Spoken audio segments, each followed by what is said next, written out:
En ce début d'année, Renault Sport inaugure une nouvelle formule de stage de mise en main baptisée Renault Sport Driving. Il s'adresse notamment aux clients de la Twingo RS et se déroule sur une journée. Il a pour objectif de répondre à une demande croissante des nouveaux détenteurs de ce petit bolide.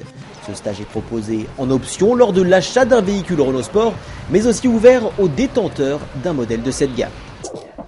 Ce stage, dit citoyen, a pour but de leur faire découvrir en toute sécurité le potentiel sportif de leur véhicule ainsi que leurs propres limites. Les conducteurs acquièrent ainsi une meilleure connaissance des technologies embarquées telles que l'ESP et l'ABS, parfois connues mais rarement maîtrisées. Les stagiaires suivent la formation avec leur propre véhicule et bénéficient d'un accompagnement personnalisé.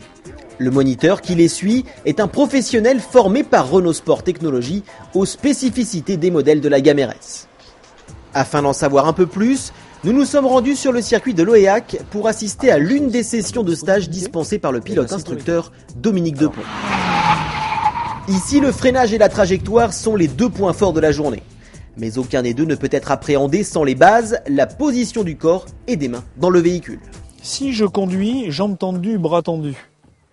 Alors c'est bien, ça fait peut-être au sport, on a peut-être vu ça dans les films Hollywood d'il y a des années 50.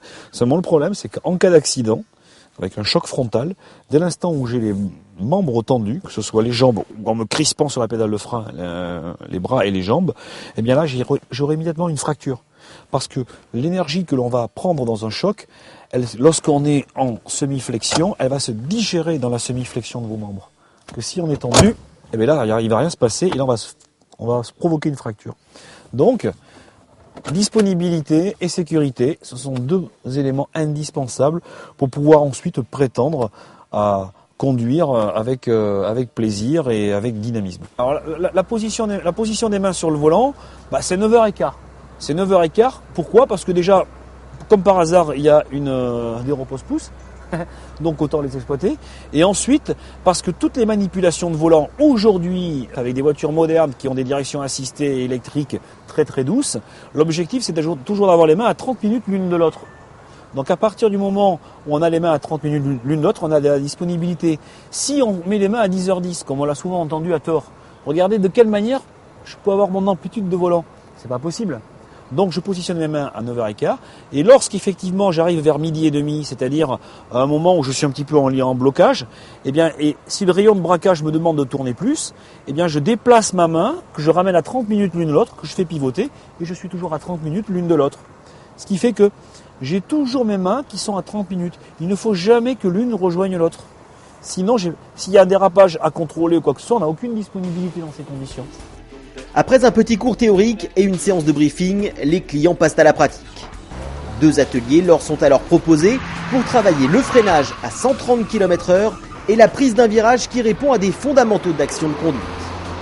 Pour terminer la journée, ils font des tours de circuit en pace car et suivent le mieux possible les conseils prodigués par le pilote instructeur.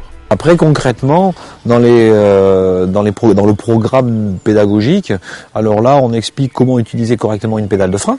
Une action de freinage correcte, c'est une action qui impose tout de suite, dès l'instant où on touche la pédale de frein, de mettre immédiatement de la puissance. Parce que c'est à ce moment-là qu'on va réduire la vitesse de la voiture. Si on met de la puissance en fin de freinage, mais qu'on ne l'a pas ralenti avant, c'est en général trop tard. Donc nous, on explique comment appliquer cette puissance de freinage dès le début, dans un système de freinage qui s'appelle le freinage dégressif, c'est-à-dire de la puissance au début, que l'on diminue ensuite au fur et à mesure que diminue la vitesse. Et on s'aperçoit que 1, on réduit sa distance de freinage, et 2, surtout, on a une voiture qui est beaucoup plus stable au moment d'aborder un virage ou au moment d'aborder une situation d'urgence à éviter. Prendre un virage avec sécurité, c'est d'abord réduire correctement sa vitesse à l'entrée, c'est-à-dire vraiment diminuer sa vitesse à l'entrée.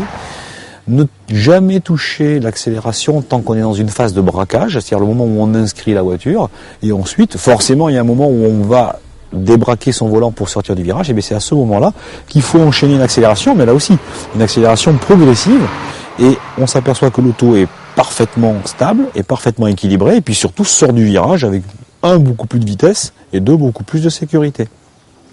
Même si une journée passe vite, les clients semblent satisfaits et surtout plus en confiance avec leur véhicule.